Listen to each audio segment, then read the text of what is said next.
So excited to get into a conversation today about self-directed retirement accounts.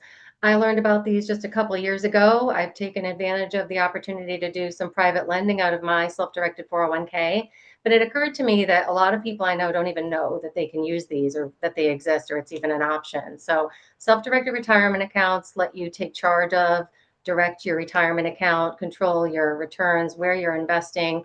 And most people assume you can only use those funds for stocks, bonds, mutual funds, but there's a wider range of investments that the IRS allows as long as you set up the right kind of account and invest in the right types of things and follow the guidance. So, in realizing this can be kind of intimidating for people, I wanted to get this group of experts together and talk about this today so that we can kind of break down how these accounts work, what you can and cannot invest in, and hear from people who are actually using these accounts to invest in their portfolios. So I'll start off just introducing our panel participants. We've got Matthew Calhoun. He's a senior account executive with Equity Trust. He's going to share with us his expertise on the types of accounts, how to set them up, and different investment options. We have Gualter Amarelo, who is an experienced multifamily real estate investor with 600 plus units and growing, founder of Alchemist Nation, a community committed to building hundreds of millionaires, as well as a private lender. And then Michael Schein, closing attorney, real estate investor, private lender. So thank you all for joining us today. Appreciate it. So we're just going to start with Matt. As we said, many people have no idea that they even have the option to direct their investment, their retirement funds, and may feel their only option is their employer-sponsored plan. Can you start off by explaining the types of self-directed retirement accounts and under what circumstances you should pick which kind?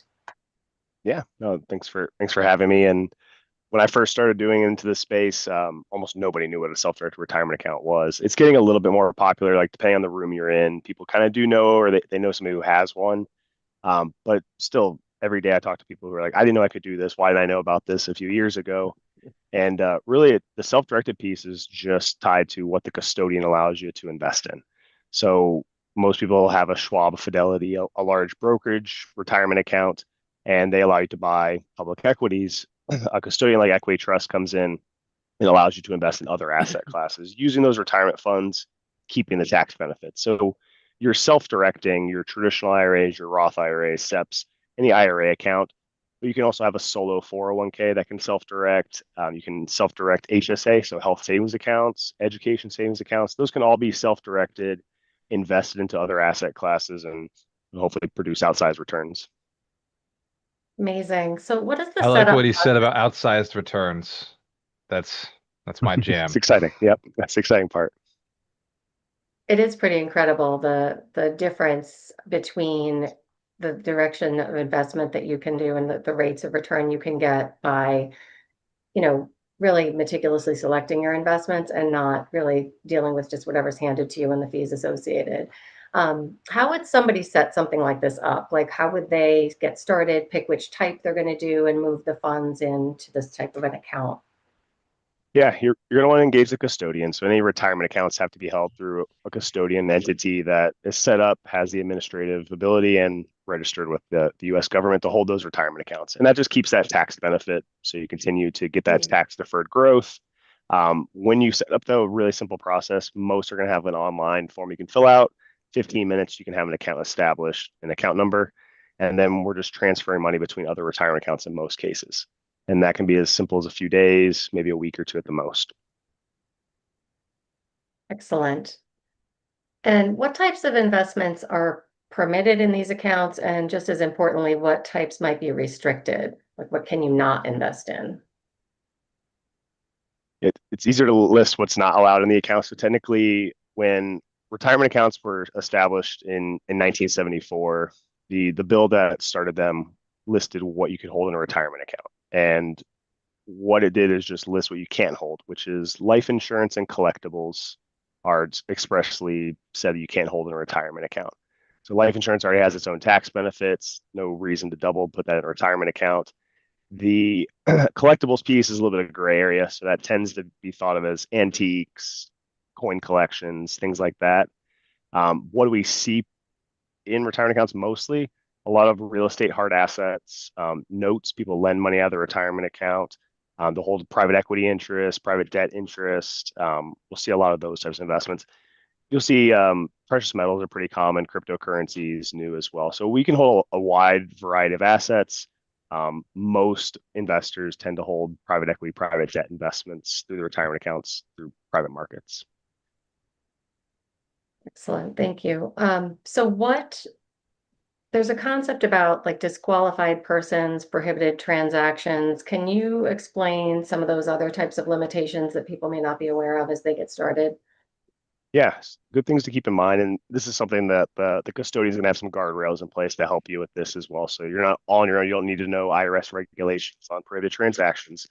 But one rule that we're trying to keep is people violating what we call prohibited parties involved in transactions. So you can't sell a current asset you have outside your retirement account to yourself personally. So that's kind of outlined as being prohibited. And you can't transact with lineal family members. So we're talking parents, grandparents, children, grandchildren, spouses of those people. So you can't trade assets within a family to your retirement account. So it would be a great strategy to get assets that are not in a tax advantage space into a tax advantage account, but can't quite do that with the IRS regulations. Prohibited transactions comes in a little bit too with the self-dealing. So prohibited parties are those people you can't transact with. Prohibited transactions, same vein. It's really just how do we structure an investment to not violate the rules? And self-dealing is the biggest one that comes into place, like buying an asset for myself, structuring it with a third party to try and get a better deal into that retirement account. But yeah, lean on the custodian in that case. It's kind of funny because Mike Schein Most in this line, doesn't but find that as a rely on problem. someone like me. Because Mike's like, I don't want to be the one who's doing that project. I don't want to be the operator. It's Right. no interest. Yeah. Right, right.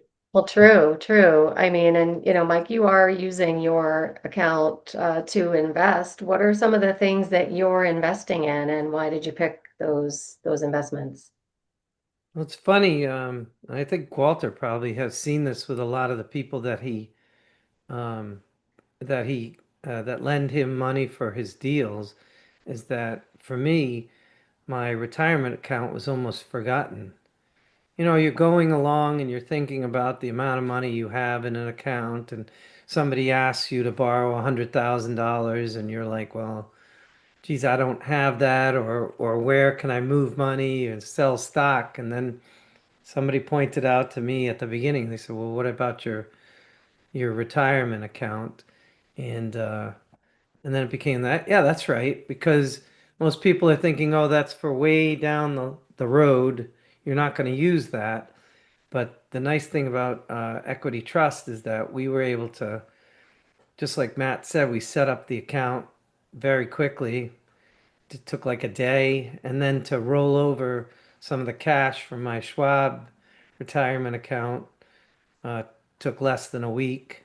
And then, and now you've got this money that was just sort of sitting there growing slowly that you can actually take, I don't know, whatever you have in there, 100, 150, 200,000, and you can put it on the streets. I started with lending money. So I had a friend who was doing buy and hold multifamily. And I said, well, I just realized I've got this extra money. And we started doing notes and mortgages. And and the cool part about Equity Trust is that you send them in your notes and mortgage, and they take a look at them, and they tell you if it's good or not. So if they have issues with it, they take the responsibility because they come back and tell you, here, fix this. And yeah, so I mean, in my case, we have notes and mortgages because I'm a closing attorney, so we use them all the time. But that was pretty easy. Yeah, so that's been the main. I mean, I have done other investments, but that the main one was lending on private lending. Yeah. Excellent. I Were gotta there point any? out what Mike just said here, Judy, because I am on the other side of it. I've used Equity Trust as a borrower from clients. So Mhm. I have heard from other operators that, oh, equity trust, they have all these regulations, and I've never had that problem because Mike does my mortgages, Mike does my notes. So I have an attorney who does the documents. There is no, like, equity trust is the absolute easiest place to get a good deal through. Mm. If somebody is complaining about equity trust, you might want to Yeah, red flag. reevaluate how they run their business. Yeah. I actually use my self-directed IRA to lend money to Gualter and Ron in the past. And Ron, he's always in the background figuring things out. And I was like old school, so other people would be sending me checks.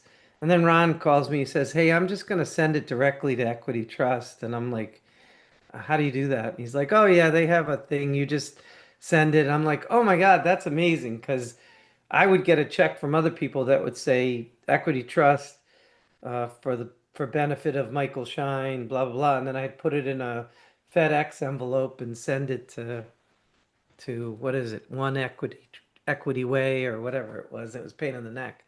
And but after Ron showed me that, so you can have the people pay directly, it was pretty awesome. So yeah, so it's all out of my hands. I love that.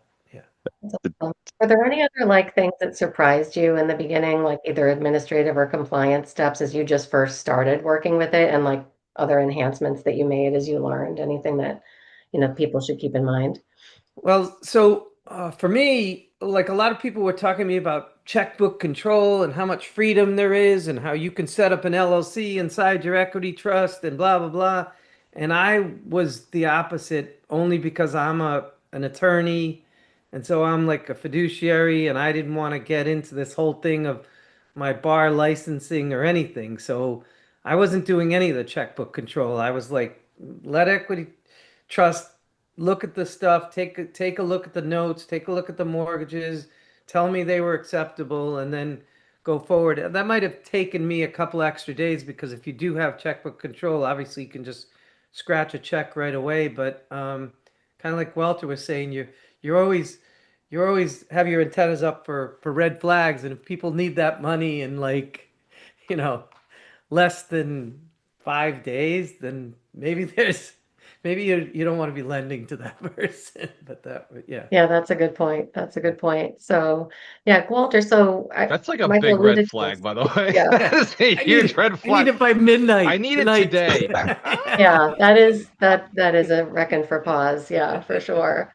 So, Walter, do a lot of your lenders lend out of their SDIRAs, or do you find that a lot of people still don't know this is an option? It is picked up. So in the beginning, it was a handful of people, like Michael Schein. There were a couple of other guys who were bringing it in. In fact, one of the guys came in with his SDIRA at I think like 27,000, and then he started putting cash in. And later on, he eventually switched it over. We had like 350,000 with us, and I want to say 150 of that was his SDIRA, and then he still had 200,000 that was cash. But he was slowly converting it over. Like every time he'd bring it back through, we'd give them the money back, and he'd come back through. He had shifted a little bit more over to equity. And he was obviously rolling to what he was earning, so that's why that account kept growing as well. But I've seen it to be it's about 40% of people who lend to us today is equity trust, or to a smaller degree some other SDIRA, but there's only one or two other SDIRAs in our whole portfolio. We have right now, I think 3.6 million. I know it's 3.6 million. It's not, I think. I know exactly how much money it is. 3.6 million that is with us, and about 2 million of that is equity trust. It's some degree of equity trust or SDIRA. And that has been over the years, that bucket has grown because one, equity trust has just become more prevalent, more known. SCRAs have become more known, but also I talk about them all the time. This is a solution to the conversation I have where, hey, I have too much exposure to the stock market. I'd like to change some of that. And they're like, well, my money's over here and I don't want to Cutting in. pay or switch or do this. It's like, well, you don't have without paying a penalty for pulling it out. Like, don't do what I did. Well, I actually, from my point of view, I think I told this at the summit, but I had a friend of mine who was lending money, just his personal money coming back from stuff he had sold.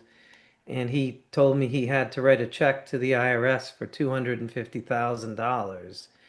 And it was at that moment that I was like, I need to lend this money out of, you know, I already had my equity trust, but it really woke me up. And I think that a lot of Gualter's education tells people that they're lending in a tax deferred or tax free vehicle. And that, I'm sure that's grown some of that because, you want to make money and not give it all to the IRS. That's not really the plan. So yeah. I Yeah, that's talked one of about the this a lot biggest with the benefits. flippers. People who flip real estate, it's like, well, flip one, flip two, flip three is for the government. So if you flip for 3 years, you worked a whole year for free. I don't see the point of doing that, especially Right. lending. The lending business is supposed to be a business in a backpack. You're supposed to be passive income. It's supposed to be just like bring money in. So why would money that is working for you have to get taxed? It's like I already worked for that money. It's doing its job. It's not me working. I'm not taking anything out of the system. So having it in a vehicle, or especially if you don't need to live off of that money right now, that's a great way to avoid paying unnecessary taxes. Yeah. And it really grows at a higher percentage depending on the loan that you have going. I mean, if you're making 12 to Velocity of capital. 15% a year Yes. versus whatever you're making in the market, I mean, it just makes sense to grow that more quickly and tax free. So, and I know some Yeah. people do a bit of both. Some people do lending outside of it and they take the income tax hit just because they want to use those funds, and then they let their Yeah. retirement grow again tax free at much better returns than they can have. And we'll Yeah. be following up to I, talk a little bit more about lending tomorrow, I, but go ahead, I Mike. do, I do both of those because, um, I like cash flow and I Mhm. like cash flow that I can use now, for example, to go to Japan. So that I 2 weeks. do, so I do that, but at the same time to have the retirement account that you can lend out of too. You've got it going both ways and you're growing the tax-free stuff. And I also think that a lot of people heard about Mitt Romney and his self-directed Roth IRA being millions and millions of dollars. So I think that that woke a lot of people up too, that because you look at it, you say, oh, okay, I can put 7,500 or 8,000 a year. This is not a lot of money, but if you do the right investments, you can really crush it in there. So yeah, it's cool. First Very project I was cool. involved with back in 2008 was a house I bought for $8,500 out of pocket. That was what I spent. When we sold it, I made 34,000. So you think about that. If you do the right deals inside your Roth, you can grow it exponentially. In fact, Hmm. Yeah. the deal I did in Cleveland took almost no money out of pocket. It was almost no money to do the investment. If I had done that in my Roth, I'd have $8 million in there right now, which hindsight is the full map. Thanks for saying that now, Mike. Right? I, That's the thing. You don't want to look backwards. It's too Yeah. depressing. We can only go forwards. But I will say this about like the properties inside the account, that does bring back that conversation about you really can't be personally using that property, right? You can't be benefiting from the assets. So that's where I think people can get into trouble if they don't run everything by the company that they're working with. It's really important that you're Yeah. following the compliance rules, and there's a lot of ways that you can make mistakes, and you really want to Yeah. get the I right guidance. I want Matt to kind of address this because the biggest question that I get is, hey, I want to buy a house in Florida and I'd like to rent it out, but secretly I want to live there. So I kind of I get that all the time. Hey, we're gonna buy this, but we're gonna retire in it. So maybe when Matt jumps back on, we can see what You he can has get to his say take about on that. that. Yeah, Yeah. that would be good because that's where leaning into the right guidance is really important. Yeah. Yeah, Yeah, the I'm not irony, Matt sure. just jumped off. I got a question for him too. Hey, I Matt. think he's And I back. don't I don't know if you know this, Mike, or maybe Matt knows this. What is the what is the amount of maximum ownership you're allowed to have in a property if you're doing a partnership? Because I think if you're like minority partnership in a project, you could put that into your Roth IRA. so it depends on the time of purchase. So if I'm purchasing a new property, brand new, the percentages don't matter. You're just gonna get locked in that percentage. So I could do 10% to my retirement account, 90% personally, and then I'm tenants in common. I'm just going to split that pro rata though. So 90% of that return goes back to me personally, 10% goes back to the IRA. But this is a good strategy to build a small account balance. So there's no problems with the majority or minority ownership for the IRA at that point. You could, in theory, give your IRA a 1% ownership just to get some exposure to a deal and start growing that bucket. But it's not for like a house that you are going to vacation in down in Florida. Like you can't own Correct. 1%, or your self-directed Roth can't own 1% of that. Correct. Yeah. Yeah. If it's something you're going to have personal use in, the retirement account can't be involved. Mm. One strategy we do see people do is if they think long term, hey, this might be my retirement home or something, buy in the Yeah. IRA now and then take it out later, like take it out of the retirement account. So that's one thing. But while it's in the retirement account, yeah, you're right. Like you can't I, use it personally. I heard somebody say, so please correct this because I don't know if I trust it, but they said, well, if you do it for 14 months, you should be good, and then you can go retire there. So use it as a investment property for just over a year. They're probably referring to like 1031 rules. So that's kind of Yeah. like a unspoken thing in 1031 spaces. Like, oh, Yeah. well, at the time, my Yeah, intent was for, exactly. yeah, with the retirement account, the intent that doesn't matter anymore. So now Yeah. no personal use allowed while it's in the retirement account. But then you take a distribution, you kick it out of the retirement account. I do like the flexibility of that option because then you think you want to retire in a house, but then things change. All of a sudden, the market goes crazy, and now I sell it. Good Yeah. news, I'm not paying any taxes when I sell it. But if you do want to use a retirement house, you still have that option too. So it gives you some flexibility on your exit or your long-term plan if that's the play. So you just have to take it out. So if you Mhm. buy it Yeah. as an investment property, maybe you have a tenant in there for 6 months, and then that tenant moves out, you flip it to you personally, and then you can move Yep. in. Okay. Yep. Exactly. Thank you. That's I got awesome. one more Cool. question along the same vein here. So this idea of what's the maximum ownership that a equity trust account or SDIRA account can have if I am looking to really grow my Roth SDIRA, and I'm going to control a lot of that deal. How much control am I allowed to have? Because I'm a really good operator, and if I start buying stuff in my Roth, that shit will be worth millions in a short Mm. period of time. So your case will be a little bit different. Probably caught the end of the conversation, but as the operator, obviously consult your attorneys, anything feel like they're comfortable. We've had a lot of operators who do that. They'll throw on the LP side, the retirement accounts come in, they operate on the GP side. So it's pretty common. It's hard to find case law. There's individual like opinions lit on it. But we talked about Mitt Romney. It's a pretty prominent option of where he was a major part of Bain Capital and still got the exposure there. I personally have owned a company I worked for in a retirement plan. So there's employee stock options in a retirement account. So it's doable. Can they invest in? Yes. The rule that comes into play is the deal dependent on you funding it with your retirement account? Like, can you not buy that deal if your retirement account didn't come in? Like, that's a key consideration as well. Um, like hedge funds waive their So as long management as I can fee. show liquidity, if I can Yeah, show liquidity that I didn't need it, I just did that it helps. because, Yeah.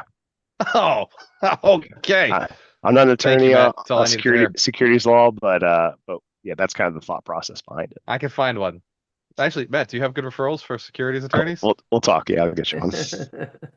Cool. That's awesome. All about the referrals. I love this. Um, so I was going to just ask each person here to go through just one tip or takeaway you would give. What's the most important thing you would want someone to consider when they're first thinking about setting up, dipping their toe in and setting up one of these accounts? Like, what would you say is I'll start with you, Matt. What's with your biggest practical tip or lesson or thing that they might not think of, when they're looking to set up an account like this and where to begin to decide, where to invest within it? So it's really flexible, way more flexible than people understand. And I mean that from the sense of you don't have to commit all of your portfolio. So most people come in and they move over 25, 50,000 for their first investment, 10,000, whatever it's going to be, dip their toe and get comfortable with the process. And then they can move over more of the portfolio if it's needed. But very common people think that they have to move over an entire account balance to like make it like they have to go all in. You don't have to do that. You can definitely make a move, get comfortable with the investment, and then do more later. Excellent. Good to know. And how can people get in touch with you? Email, but I'll give you my direct phone number. That's the easiest way. So text me 239-333-4461. Amazing. All right. Thanks. You can also Well, message me and I can get you in connection with Matt if Yeah, you need it. there you go. perfect. Excellent. Yeah, we both can get in touch with them for you. Gualter, same question for you. What would be a tip or consideration you would suggest for someone, and then ways people can get in touch with you? Yeah, I'll actually piggyback right off of what Matt said and give you very specific allocations of what I prefer. So 50% real estate. So if you're living in a stock world and all you have for retirement is stocks, my allocations are 50% actively held real estate, 25% loans, lending debt, 15% equity, so stocks and equities-based investments, 10% cash. So if you're sitting, like Matt was saying, you don't have to move everything over into an SDIRA, but some degree of your portfolio should be tax advantage like real estate. Some should be guaranteed income like debt, whether it's lending or it's a debt product like a bond. Like some, I don't like bonds, but because they pay very low, but something in that capacity that's absolute revenue, like cash flow.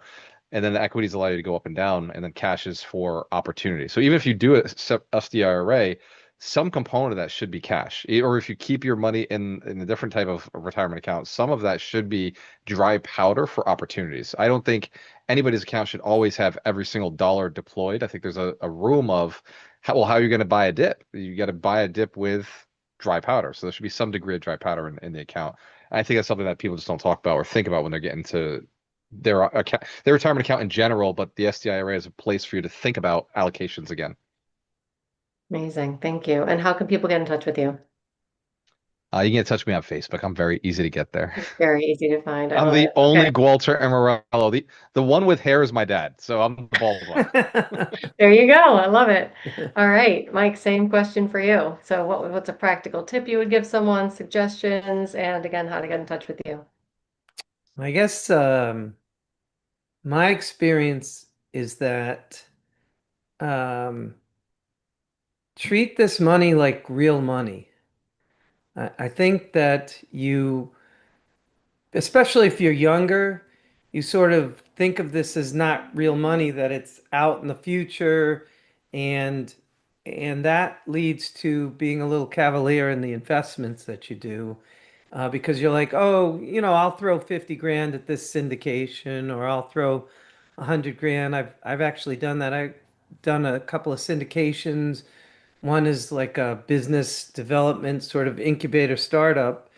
And I just remember, I'd have money in different accounts, and the equity trust, I was very sort of sure I'd throw that. And I don't know if that 50 grand, if it was in my regular account, if I would have invested in those investments. But because it's, you know, if you're someone in their 30s, it's 30 years down the line, you don't take it so seriously, but you can really be successful in ratcheting up that account. Or in the opposite, you can also cost yourself some years if you're not. So do your due diligence, just like you would with a regular account, a regular bank account for money that you're going to use right now. That would be my advice. Like I said, it's almost like it's not real money. You think about it in the future and that kind of stuff, and that's a dangerous attitude. So yeah, yeah, Yeah, definitely. yeah. Definitely. Hey, so we actually have someone else who joined our group here. I can't Hey, make my Mitch. thing move to see you. That's Where'd Mitch you go? Jaworski, the Mitch security cat is guide to real here. estate investing. Mitch is here. So, Mitch, what do you have to say about all this? Give us some pearls of wisdom. Here I thought Mike Schein also airdropped in at the last minute. I guess not. I missed the mem. I didn't get the memo, the TPS report. Nice shirt, Mike. I love Thank it. you. You made it. I might Late have title and escrow. with AI's assistance. Yeah, Um, so awesome. I'm assuming you guys are talking about people's self-directed IRAs. That's right. Yes.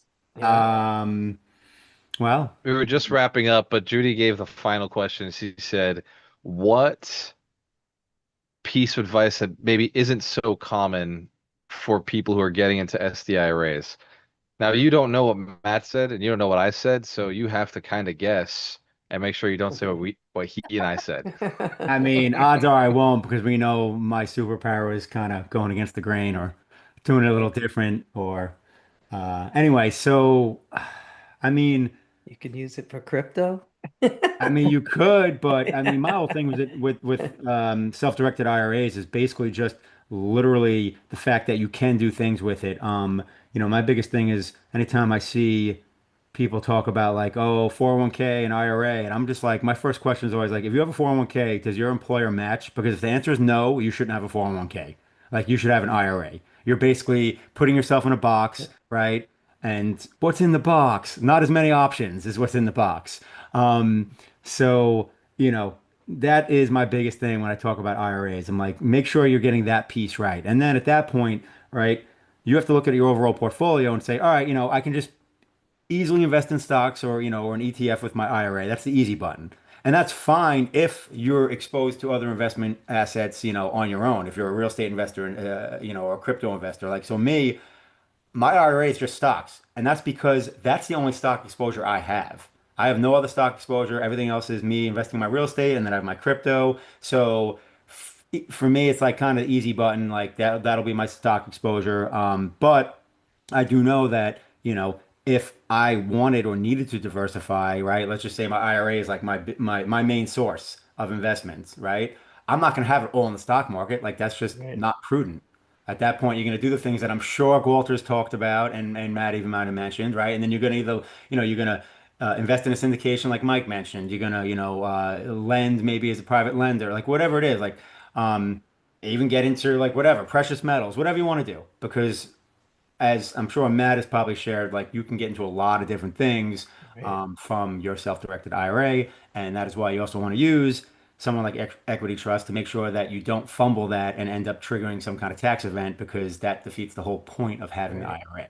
And And that's I also, you didn't hear it, but Matt was saying, you don't have to take your whole account.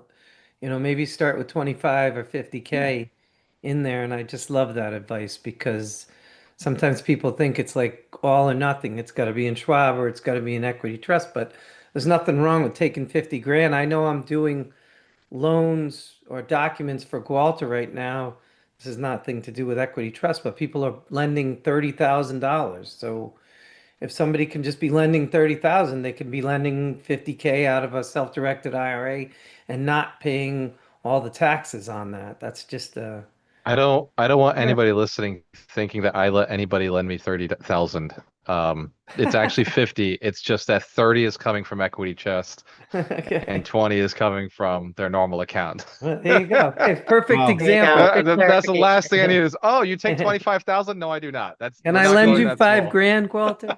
But I think like No. what Mitch said is really it really points out the flexibility, right? Like because you're using it that way. I'm using mine mostly for lending Yeah. and have other things in other areas. So it is so flexible, Yeah, but to your I can't point, like I you can't have to believe have I somebody. can't believe Mitch didn't mention that you could buy crypto in there or Matt. We didn't. I guess it is a good time to buy, right? You're supposed to buy on the dips, and Yeah. it's been dipping, so you buy. You don't want to buy on the highs. And just so we know, like Gualter doesn't want your 25K. I will take 25K rentals all day long. Don't So miss an opportunity, send me right? your monies. There you I go. I pay on love it. time.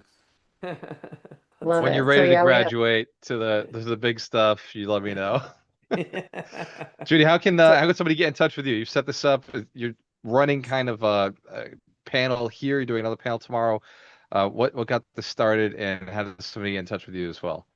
So I really wanted to do this and the panel tomorrow on lending because I think a lot of people, conversations I'm having with my friends as I'm talking about what I'm doing and lending and investing in real estate, a lot of people aren't aware of some of these options for investing. And so I just wanted to put something out there, bring the collective together and talk about, what would you maybe don't know about what you might be able to do and leverage for yourself.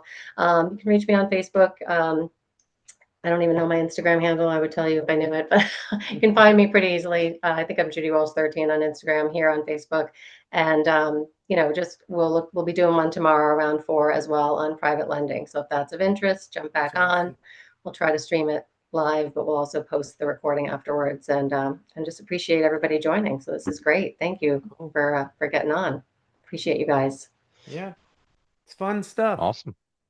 See you on the next one. Yeah. Thanks, Awesome. Judy. Thank you.